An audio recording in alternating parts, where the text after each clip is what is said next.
From the National Newsroom of the Canadian Press, I'm Karen Rebo.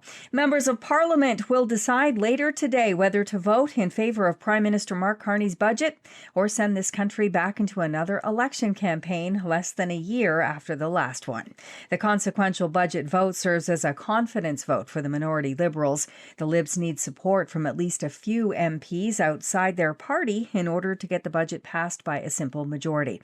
The Swedish royal family is paying a rare state visit to Canada this week. King Carl Gustaf XVI and Queen Sylvia are headed to Ottawa for their first state visit to Canada in 2 decades, and they're bringing a cadre of industry and top government officials with them. This high-profile trip comes amid intrigue about Swedish defense company Saab expressing potential interest in expanding manufacturing in Canada. It needs to find another location to make its Gripen fighter jets amid an uptick in demand. Kyle Duggan, The Canadian Press, Ottawa. A powerful atmospheric river has mostly moved through California now after causing at least 6 deaths there, including 2 Canadians. Flood advisories remain in place for Los Angeles, Ventura, and Santa Barbara counties after heavy downpours Friday and Saturday.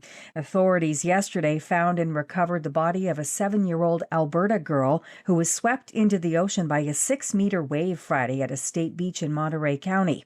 Her father, 39-year-old Yu-Ji Hu of Calgary, was also killed while trying to save his daughter.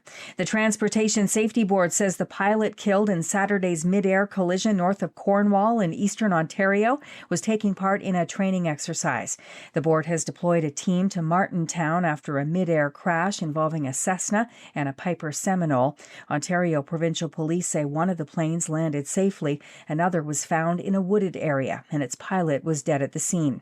The TSB says both planes were owned by the Cornwall Aviation Flight School. And the Saskatchewan Roughriders' first Grey Cup win in 12 years had green confetti raining down on the field at Winnipeg's Princess Auto Stadium and green and white clad fans spilling out onto the street in pure merriment. The Prairie team beat the Montreal Alouettes at the CFL title game in Winnipeg last night. Back home in Regina, thousands of Roughriders fans headed downtown to celebrate en masse. Longtime fan Cole Bustamante watched the game with his brother in their dad's garage, then hit the party in the streets. This is the best feeling ever. When he come back from a straight streak of losing games and watching them become first in the season, you bite your nails, especially because I thought about myself, this is 3rd time's the charm, 15 years in the making. It's surreal. I'm stunned. A victory parade will be held in the city tomorrow. This is the Canadian Press.